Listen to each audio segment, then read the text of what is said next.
তালাবুল ইলমি ফরিদাতুন আলা কুল্লি মুসলিম, প্রত্যেক মুসলমান নরনারীর উপরে জ্ঞান অর্জন করে কি ফরজ। আর সেই জ্ঞানটা হলো আল্লাহ চেনার জ্ঞান, সেই জ্ঞানটা হলো রসুলের মহব্বতের, রসুলের চেনার জ্ঞান। রসুলকে যে জ্ঞান দিয়ে চিনতে হয় সে জ্ঞান অর্জন করা কি ফরজ। আমি বোঝাতে পারিনি বোধহয়, আপনি কি বুঝতে পারছেন? যে জ্ঞানে কাকে চিনা যাবে? আল্লাহকে চিনা যাবে। কাকে? আল্লাহকে চিনা যাবে। ফিরআউনের কাছে জ্ঞান ছিল না, ফিরআউনের কাছে আল্লাহ চিনার জ্ঞান ছিল না। যে কারণে নবী মুসা আলাইহিস সালাম যখন তার কাছে গেছিলেন, তার মুসা নবী যখন তাকে আল্লাহর পথে দাওয়াত দিলেন, আল্লাহর পথে যখন তাকে ঈমানের দাওয়াত দিলেন, তখন সে বলছে যে তোমাদের আল্লাহ কে? তোমাদের আল্লাহ কি পারে? ওয়ামা রব্বুল আলামিন, ওয়ামা রব্বুল আলামিন, তোমাদের রব্বুল আলামিন কে? তখন নবী মুসা আলাইহিস সালাম উত্তর দেন, আমাদের রব হলেন রব্বুস সামাওয়াতি ওয়াল আরদ, আসমান এবং জমিনের মালিক তিনি।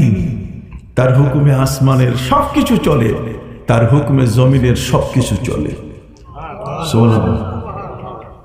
পৃথিবীর মধ্যে নমরুদের কাছে আল্লাহ জানার জ্ঞান ছিল না, যে কারণে হযরতে নবী ইব্রাহিম আলাইহিস সালামের সাথে যখন তর্ক শুরু হলো, হযরতে নবী ইব্রাহিম আলাইহিস সালামকে নমরুদ জিজ্ঞাসা করে, ইব্রাহিম, আমার ধর্ম বাদ দিয়া তুমি তোমার আল্লাহর ধর্ম প্রচার করছো, তোমার আল্লাহ কি পারে বলো?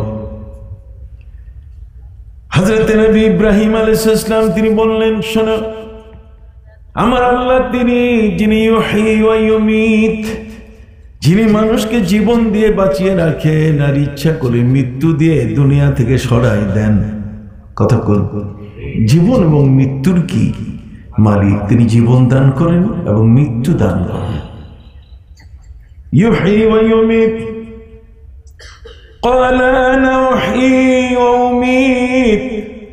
নমরুদ বলল, আমিও তো পারি, আমিও তো কি পারি। নবী ইব্রাহিম বলেন যে পারলে দেখাও। তখন কয়েদখানা থেকে, জেলখানা থেকে, কারাগার থেকে দুইজন ব্যক্তি বের করে আনলেন, দান করিয়ে বলল, জল্লাদ এই লোকটাকে মেরে ফেলো, আর একটাকে কারাগারে যেমন ছিল তেমন ফিরায় যা। নবী ইব্রাহিমকে নমরুদ দেখাই দিল যে একটাকে মারলাম আর একটাকে কারাগারে ছেড়ে দিলাম। কথা বল।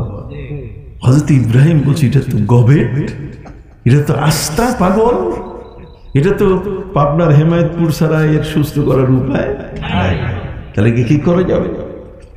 হযরতে নবী ইব্রাহিম আলাইহিস সালাম যেহেতু নমরুদ রাষ্ট্রপ্রধান, কাজী তিনি নমরুদের কাছে প্রশ্ন তুলেন, হে নমরুদ, তুমি কি দেখো প্রতিদিন সূর্যটা আকাশের পূর্ব দিক থেকে উদিত হয়? কথা বলো, কি চমৎকার যুক্তি! ছোট ছোট বাচ্চারা শোনো, হযরতে নবী ইব্রাহিম আলাইহিস সালাম নমরুদের মতো একটি দুষ্ট দুরাচার পাপিষ্ট কাফের বেঈমান, তাকে তিনি বললেন যে তুমি প্রতিদিন দেখো সূর্য পূর্ব দিক থেকে উদিত হয় এবং পশ্চিম দিকে অস্তমিত হয়, ডুবে যায়।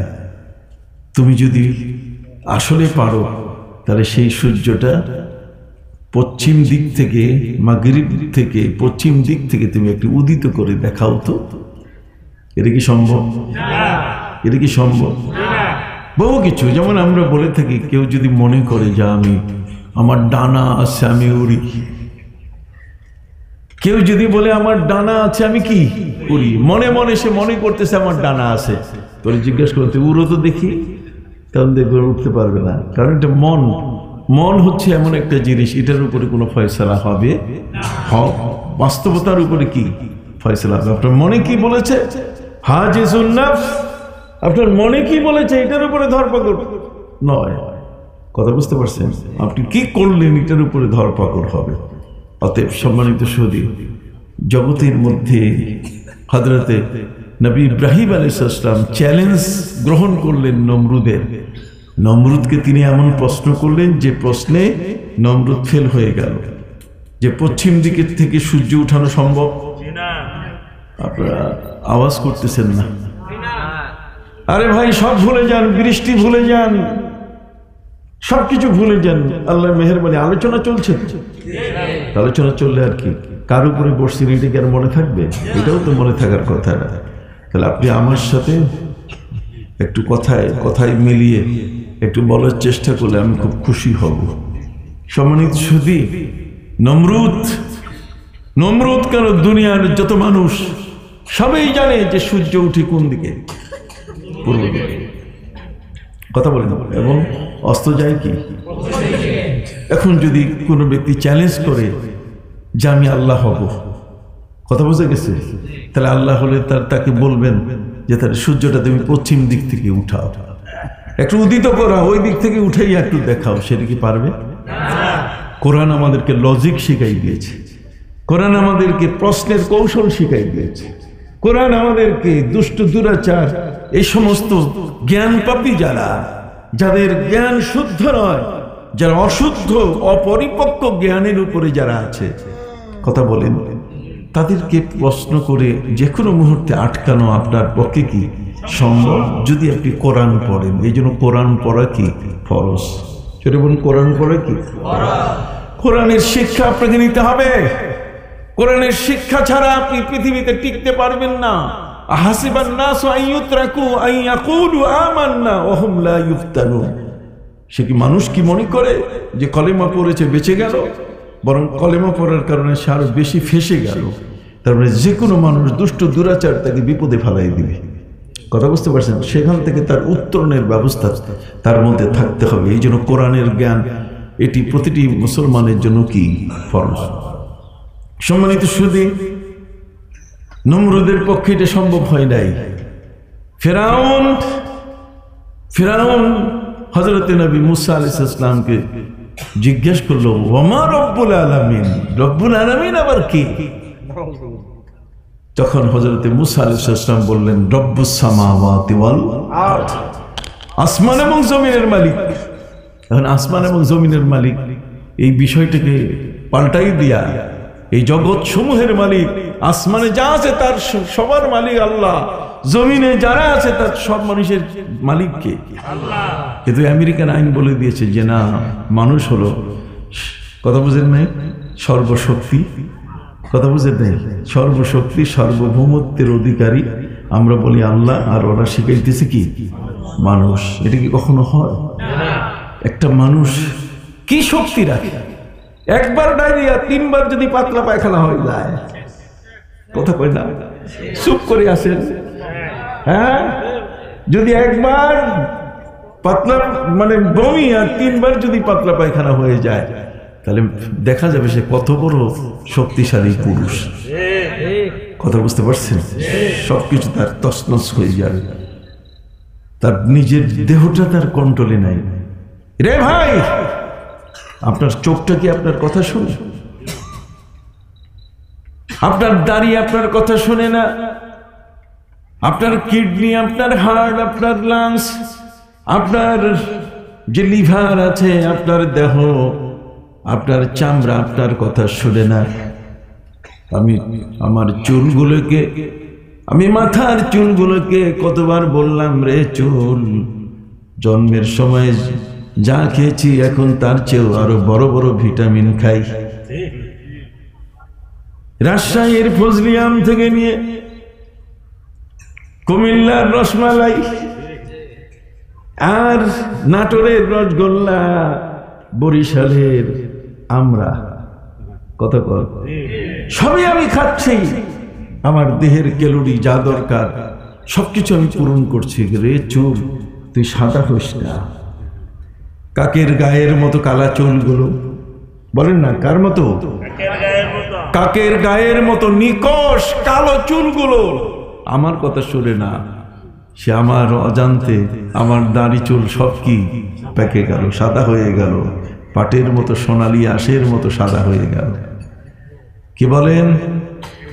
যেই চক্ষু দুটোকে আমি কত সুরমা দেখি, কত ভাবে চোখ দুটোকে আমি পালন করি, এই চক্ষু আমার কথা শুনে না। আস্তে আস্তে জ্যোতি কমে যায়। আমার দাঁত, 32টা দাঁত, ব্রাশ টুথপেস্ট, কত কিছু দিয়ে আমার দাঁতটাকে আমি সুন্দর রাখার চেষ্টা করি। সে দাঁত কি আমার কথা শোনে? যে কিডনি নিয়ে আমি বেঁচে আছি, সে কিডনি আমার অজান্তে ফেল হয়ে যাচ্ছে, ড্যামেজ হয়ে যাচ্ছে, ক্রিটিনাইন বেশি হয়ে যাচ্ছে, আমি অস্থির, আমার হাত পা ফুলে যাচ্ছে। সম্মানিত শুধু আমার হার্ট, আমার লাংস, এই সবগুলো আমার কথা শুনে না। ওই যমুনা গ্রুপের বাবুল সাহেব, বাংলাদেশের সবচেয়ে বড় ধনকুবের টাকা পয়সা মালিকের মধ্যে একজন, কথা বুঝতে পারছেন? সেই বাবুল সাহেব, তার করোনা রোগ হইল। কি হয়েছে? এই করোনা রোগ হওয়াতে তার লাঞ্চ ধরে গেল। এই লাঞ্চটাই তো নষ্ট হয়ে মারা যায় করোনা রোগে। উনি সুস্থ হবার জন্য চীনের ওহান থেকে, চীনের ওহান প্রদেশ, সেখান থেকে 9 জন ডাক্তার চার্টার্ড প্লেন করে, আলাদা স্পেশাল প্লেন দিয়া, নিজের প্লেন দিয়া নিয়ে আসছে ডাক্তার 9 জন। কয়জন? এরপরে অ্যাপোলো হাসপাতাল, ঢাকা বসুন্ধরা, অ্যাপোলো হাসপাতালের অর্ধেকটা পুলিশ দিয়ে ঘিরে রাখছে যাতে আজরাইল ঢুকতে না পারে। কথা বুঝতে পারছি? সম্মানিত শুধু কত আয়োজন, শুধুমাত্র একটা, যে লাঞ্চটা যেন তার কথা শুনে, তার ফুসফুসটা যেন তার বিরুদ্ধে না যায়, ডাক্তারের বিরুদ্ধে না যায়। কিন্তু সেই ফুসফুসকে রক্ষা করতে পারবে না। আমার দাঁত, আমার চোখ, আমার মাথার চুল, আমার এই দেহের অঙ্গগুলো, এগুলো আমার কথা শুনে না। এগুলো আল্লাহর দেওয়া জিনিস। আমি কি করে সার্বভৌমত্বের মালিক হতে পারি? কথা বলেন? আমি তো হতে পারি না। আমার চোখ দুটা অন্ধ হইতে বেশিক্ষণ সময় লাগবে না, আমার হাত পা অচল হতে বেশিক্ষণ সময় লাগবে না। যাই হোক, আমি সংক্ষিপ্ত বলছি, স্প্রেড করলে অনেক লম্বা হবে আলোচনা। আমি আপনাদেরকে বলতে চাই যে নমরুদ বলেন, ফেরাউন বলেন, এই ফেরাউনের মতো ব্যক্তি হযরত মুসাকে দাম দিল না। শেষ পর্যন্ত ফেরাউন সে ডাকলো জনগণকে যে আমি খোদার আসনে বসব, আমি খোদার আসনে বসিব। তাহলে খোদার আসনে বসিতে গেলে কি লাগিবে? জনগণের সমর্থন প্রয়োজন হইবে। জনগণকে সে মিশরের পল্টন ময়দানে ডাকলো। কোথায় বাবা? দেখেন না, সরকার প্রধানরা বড় বড় জায়গায় ডাকে। মিশরের পল্টন ময়দানে ডেকে ফিরআউন ফাহাশারা ফানাদা ফাকালা আনা রাব্বুকুমুল আলা। হাসারা শব্দের অর্থ হচ্ছে সমাবেশ করলো, নাদা শব্দের অর্থ ভাষণ দিল। সে লোক সমাবেশ করে কি দিল? আপনি একটু বললে খুব খুশি হব বাবা। ফাহাশারা ফানাদা, সে লোক সমাবেশ ঘটালো এবং ভাষণ দিল। তার ভাষণটা কি ছিল? আনা রাব্বুকুমুল আলা, আমি হলাম পৃথিবীর শ্রেষ্ঠ খোদা, আমি খোদা। জনগণ যারা এসেছিল লক্ষ লক্ষ, তারা সবাই বলছে, স্যার কি বললেন? কয় কি বলছি, আগে আরেকটা কথা বলে নেই। কয় কি? সে বলা শুরু করলো, ইয়া কওমি আলাইসা লি মুলকু মিসর ওয়া হাদিহিল আনহারু তাজরি মিন তাহতি। হে মিশরবাসী, আমি কি তোমাদের অধিকর্তা নই? আমি তোমাদের ত্রাণকর্তা, তোমাদের খাদ্যদাতা, তোমাদের পানির মালিক আমি।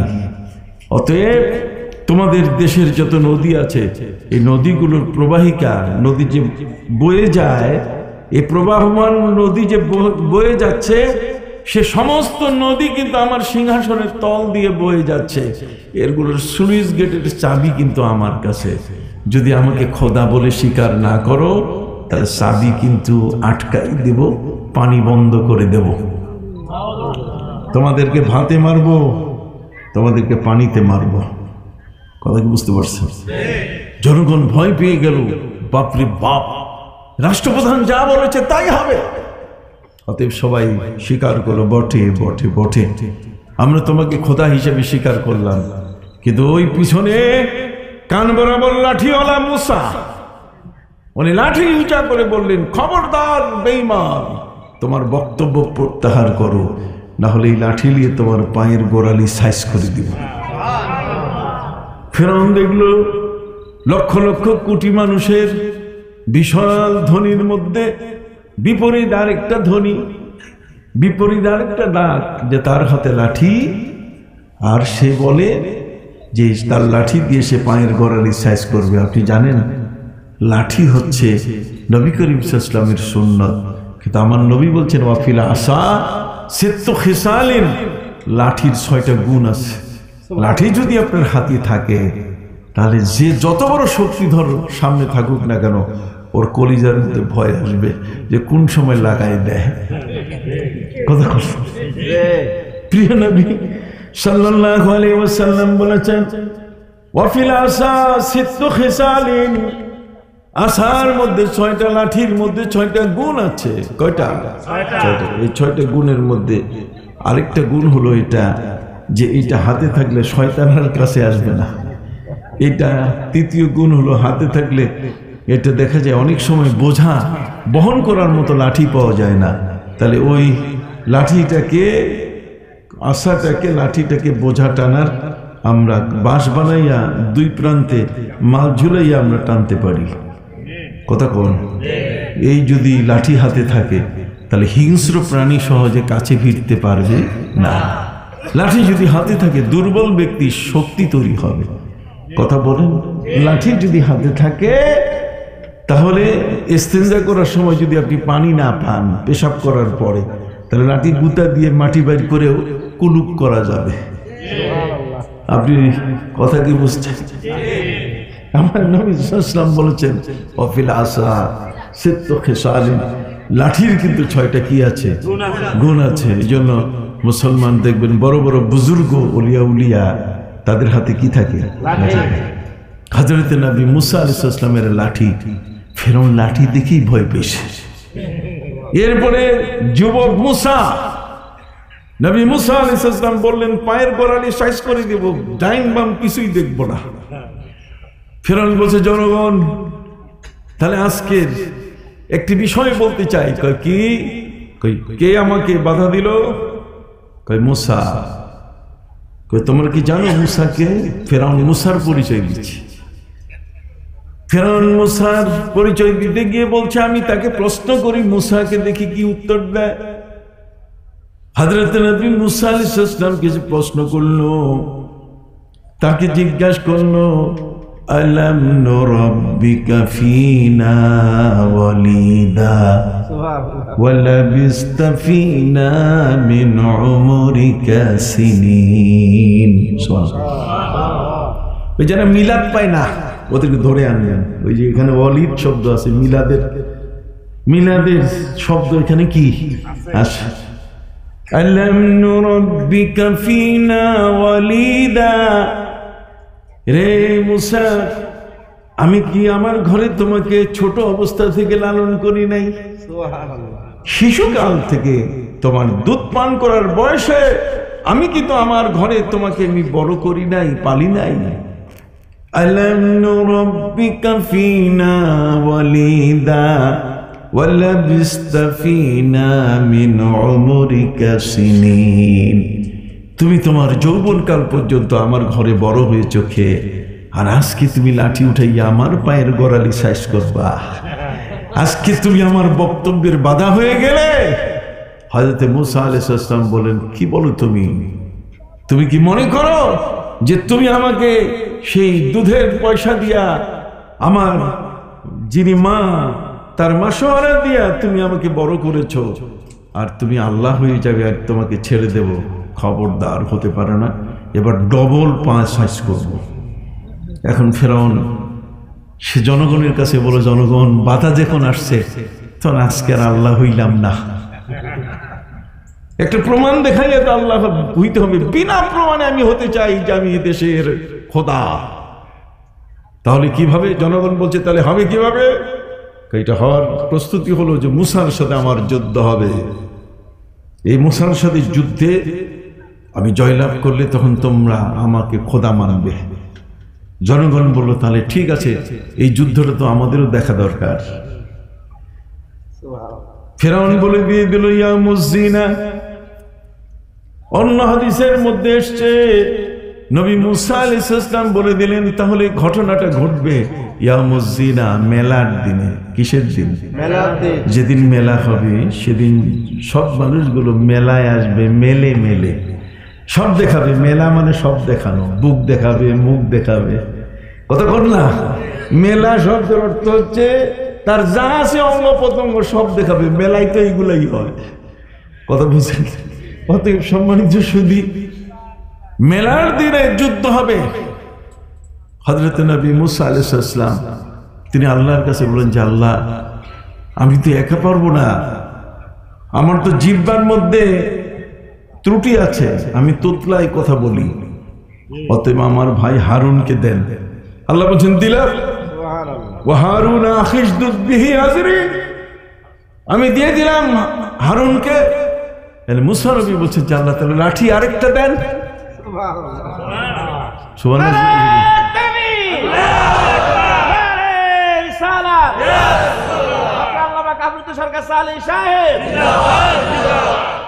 লাঠি আরেকটা দেন, আমার তো আছে একটা, এটা দিয়ে আমি যুদ্ধ করব। আর আমার ভাই তার হাতে লাঠি দেন, সে ওইটা নিয়ে যুদ্ধ করবে। আমার আল্লাহ বলছেন না, লাঠি একটাই, যুদ্ধ দুইজনে করবে এক লাঠি দিয়ে। একজনে বিশ্রাম নিবে, আরেকজন একটা লাঠি দিয়ে যুদ্ধ করবে। পৃথিবীর মধ্যে অসংখ্য ঘটনা। আমাদের প্রিয় নবী সাল্লাল্লাহু আলাইহি ওয়াসাল্লামের সাহাবায়ে কেরাম বদরের যুদ্ধে যখন যান তখন 9 জনে মিলে একটা লাঠি ছিল। কত? 9 জন একটা লাঠি। লাঠি ভাগ করা হয়েছে, সেই লাঠি ভাগ করলে পরে দেখা গেছে যে 9 জনে মিলে কয়টা পাইছে লাঠি? তাহলে একটা, তাহলে একজনকে যুদ্ধ করলে বাকি 8 জনকে বসে থাকতে হবে। একজন যুদ্ধ করলে কয়জন? বসে থাকতে হবে। মুসা নবী যুদ্ধ করলে হারুনকে বসে থাকতে হবে। আল্লাহ বলছেন মুসা তোমার ঠেলাই সে সামাল দিতে পারবে না, আর হারুনকে দিছি এমনি তোমার সাথে সহযোগিতা করার জন্য। সম্মানিত সুধী, ফেরাউন যুদ্ধের ময়দানে নেমে গেল, তার 70,000 জাদুকর, 70,000 এই যে কমান্ডো, 70,000 কমান্ডো বাহিনীকে নিয়ে উপস্থিত হল। মুসা আলাইহিস সালাম দেখেই ফাওজাসা ফি নফসিহি খিফা, মুসা নবী ভয় পেয়ে গেলেন যে 70,000 যে সৈন্য এর সবগুলো জাদুকর। সবগুলো কি? জাদুকর। সবগুলো জাদুবিদ্যায় পারদর্শী। আর জাদুবিদ্যায় পারদর্শী মানে কি জানেন? জাদুর প্রভাব হচ্ছে ওরা জাদু দিয়ে বাঘ বানাবে, জাদু দিয়ে সিংহ বানাবে, জাদু দিয়ে ওরা গন্ডার বানাবে, জাদু দিয়ে তারা হায়ানা বানাবে। এই ধরনের হিংস্র প্রাণী জাদু দিয়ে বানাইয়া সবগুলোকে আমাদের দিকে ছেড়ে দিবে, 2 ভাইকে খেয়ে ফেলবে, চকলেটের মতো কি একেবারে খেয়ে ফেলবে।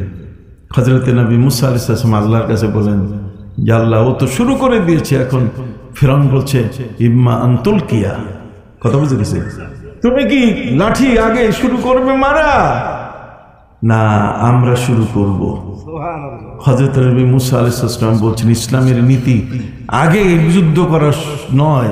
ইসলাম কোনোদিন যুদ্ধ দেহ পছন্দ করে না। ইসলাম কোনোদিন যুদ্ধ করে বাঁচতে হবে এটা পছন্দ করে না। ইসলাম যুদ্ধের পক্ষে নয়, ইসলাম হচ্ছে আদর্শ প্রচারের পক্ষে। অতএব আমি তো আগে লাঠি ফেলতে চাই না, পারলে তুমি ফেলো। ঠিক আছে, ফেরাউন তার 70,000 জাদুকরকে বলে দিয়ে দিল, লাগাও একসাথে আক্রমণ। ওদিকে মুসা আল্লাহর কাছে বলছে মাবুদ, অবস্থা তো খারাপ, সব একসাথে। আল্লাহ বলছেন একসাথে কি, তোমার লাঠিটা ফালাই দাও না, তারপর দেখা যাবে। কথা বুঝতে পারছেন? ফালকেহা, ফালাই দাও লাঠি, লাঠি মাটিতে ফেলে দেওয়ার সাথে সাথে ফাইজা ইয়া সুবানুম মুবিন, বিশাল অজগর হয়ে গেল। এই লাঠিটা সার হওয়ার পরে লেজটা 3.5 মাইল দূর পর্যন্ত চলে গেছে। মুখটা কত বড়, হা, আর এমন হা কইস করছে, ওই হার মধ্যে সব জাদুকরের সব জাদুগুলো এবং জাদুকরগুলো ছেঁচড়াইয়া ঢুকা শুরু করছে। সাপের শ্বাস, এমন শ্বাস টানছে, কি সাপ ফোঁস দেয় না কতক্ষণ না, যে যখন শ্বাসটা টানে সে, তখন ওই এক টানে 70,000 জাদুকর এই সবগুলো মাটিতে পড়ে ফিট হয়ে গেল। ফিট বুঝেন? মাথার জ্ঞান নাই, সব চেম্বার ঢিলা হয়ে গেল, সবগুলো অজ্ঞান হয়ে পড়ে গেল। সাপ দেখে এত বড় সাপ দুনিয়ায় কোনোদিন তারা দেখে নাই, জাদু করেছে কিন্তু এত বড় সাপ তারা জীবনে 70,000 জাদুকর সবগুলো একেবারে মরে গেল। কতক্ষণ বেহুশ হয়ে গেল, কোনো বর্ণায় বেহুশ হয়ে গেল। বেহুশ হওয়ার পরে এখন তো ফেরাউন দেখতেছে আমার কমান্ডো বাহিনী সবগুলো তো সব মানে ধরাতল সাই, আমার সব সৈন্য মাটিতে পড়ে গেছে, কাজে এই যুদ্ধ তো এখন আর টিকবে না। এই জন্য ফেরাউন তার মঞ্চ থেকে পালাই গেল। কত বুঝলেন? এখন মাটিতে পড়ে আছে কত সৈন্য? সবাইকে একটু বলতে হবে কত সৈন্য? 70,000 সৈন্য মাটিতে অজ্ঞান হয়ে পড়ে আছে। জিবরিল আমিন আল্লাহকে জিজ্ঞাসা করছে, বাবু এখন কি করব? এগুলো কি বেলচা দিয়া, বেলচা বুঝেন? বেলচা ওই যে ময়লা পালায়, ওইগুলো বেলচা দিয়া, এর বেলচা দিয়া কি ইয়াজিদের কবরে ফালাই দিব? মানে কোন জায়গায় দিব বেলচা দিয়া, কোন জায়গায় ফালাবো? আল্লাহ বলছেন এখন বেলচা দিও না। রে জিবরিল শোনো, আমি তোমাকে বলছি এই 70,000 জাদুকর যেগুলো এই মুহূর্তে অজ্ঞান হয়ে পড়ে আছে, তুমি ওদের সাথে জান্নাতের একটা লাইন দিয়ে দাও। মাথার মগজের মধ্যে কানেকশন দাও কার? জান্নাতের। জান্নাতের কানেকশন দিয়ে হবে কি যে পুরা জান্নাতের সিনারিরা যেন এই অজ্ঞান অবস্থায় তারা দেখা শুরু করে। সম্মানিত সুধী, এই 70,000 জাদুঘরের ব্রেনের মধ্যে এখন জান্নাতের পুরা যা কিছু আছে সবগুলো ফিল্ম হয়ে, কতক্ষণ না ফিল্ম হয়ে মাথার মধ্যে আসা শুরু করছে। একবার যদি কেউ জান্নাত দেখে সে কি আর অন্য কোনো পথে যাবে? হযরত ইদ্রিস আলাইহিস সালাম জান্নাতে ঢুকছে, আল্লাহকে বলছে যে আল্লাহ আমি একটু জান্নাত দেখতে চাই। আল্লাহ বলছেন ঠিক আছে, মোস্ট ওয়েলকাম, আসো তুমি, কামিং কামিং, আসো তুমি, কাম কাম, আসো। জান্নাতে ঢুকে দিছি। দেখছো আমার জান্নাত? তো দেখছি। বাইর হও। দেখছো যখন বাইর হও। হযরত ইদ্রিস আলাইহিস সালাম বলছেন যে আল্লাহ আপনি তো একটা নীতি খেলাফ করেন না। কয় কি? কয় যে একবার জান্নাতে ঢুকে তারা তো বাইর করেন না। আল্লাহ বলছেন থাকতে চাও? থাকো। সুবহানাল্লাহ। কি চমৎকার আল্লাহর ফয়সালাকে তড়িঘড়ি। সুধী মণ্ডলী, 70,000 জাদুকরের মাথার মধ্যে কানেকশন কোথাকার? জান্নাতের। এখন জান্নাতের যা আছে সবগুলো দেখা শুরু করেছে। এরপরে যখন শেষ হয়ে গেল দেখা, আল্লাহ তাআলা জিবরাইলকে বললেন যে তুমি এখন ডাক দাও।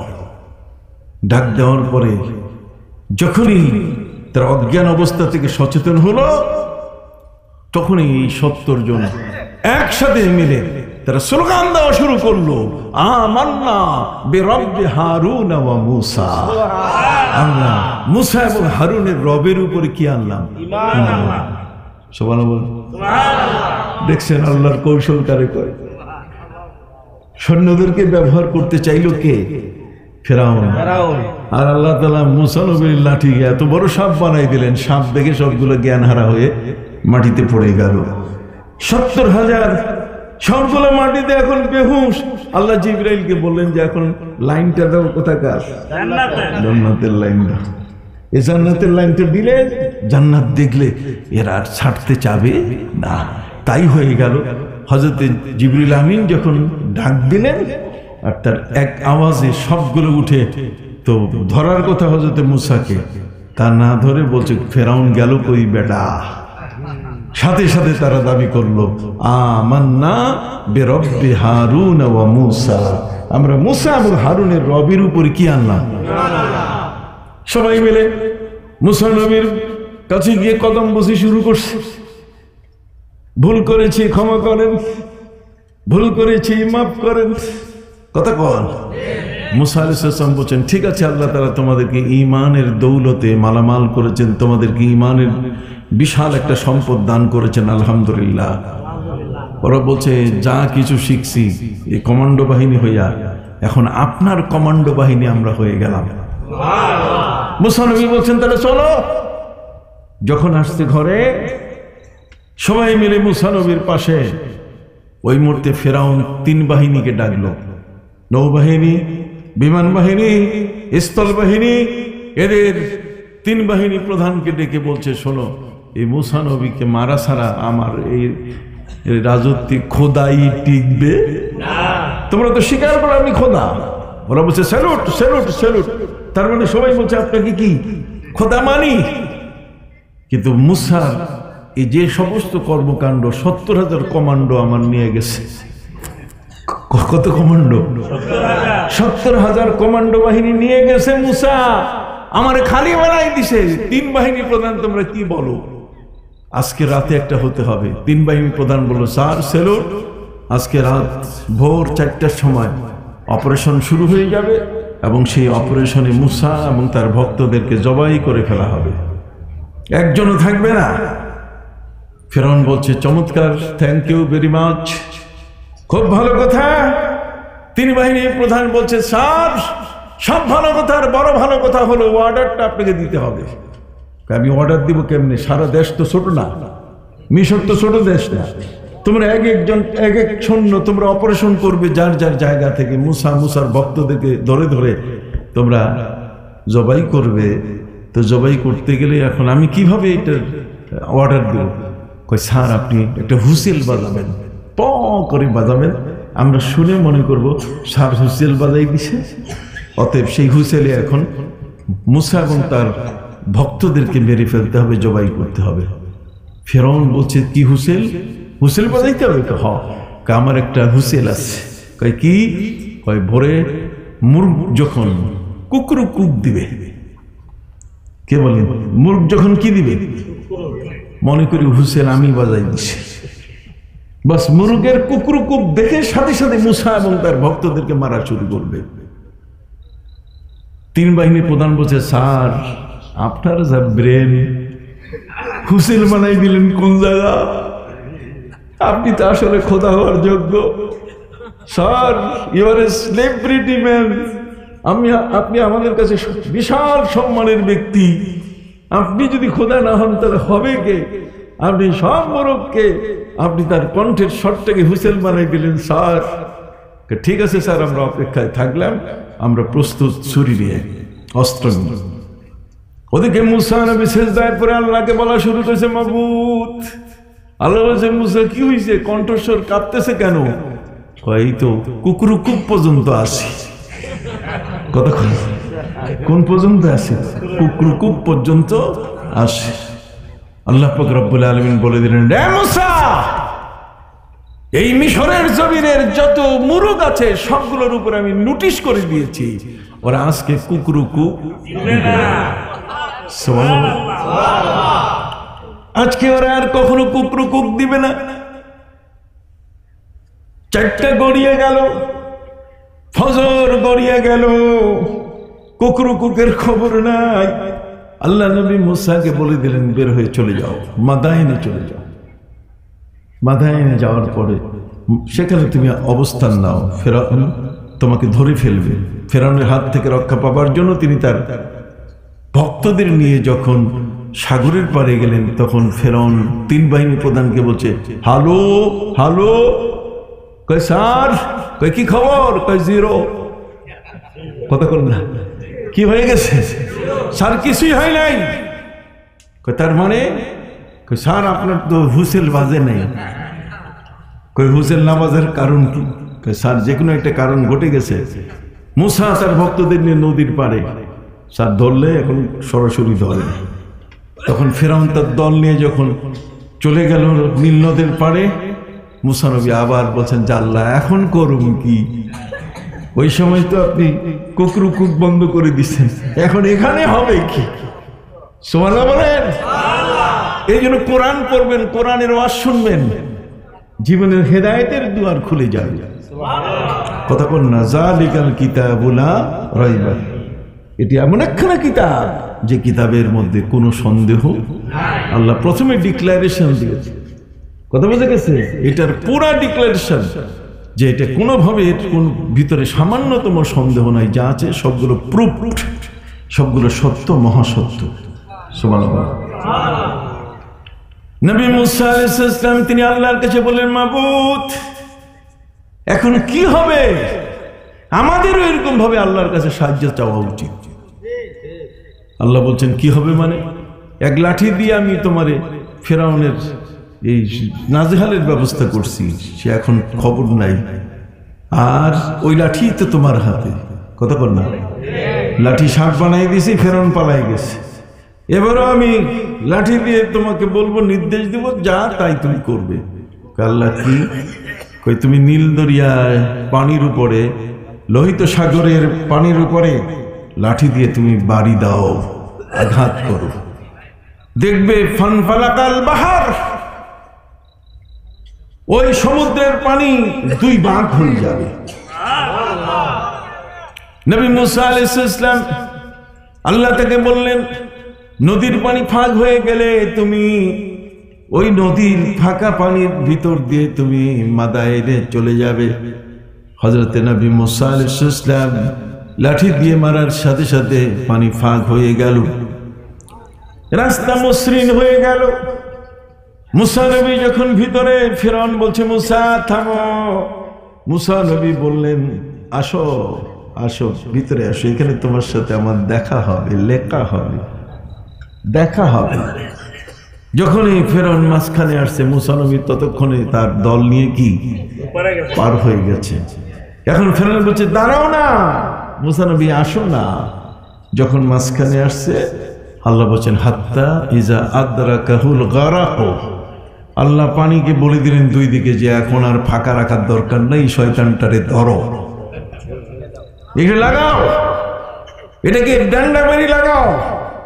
পানি এমন ভাবে ডান্ডা বেরি লাগাইলো যে মুখ দিয়ে পানি, চোখ দিয়ে পানি ঢুকতে ঢুকতে পেট গাজি ট্যাঙ্কি হওয়া শুরু করলো।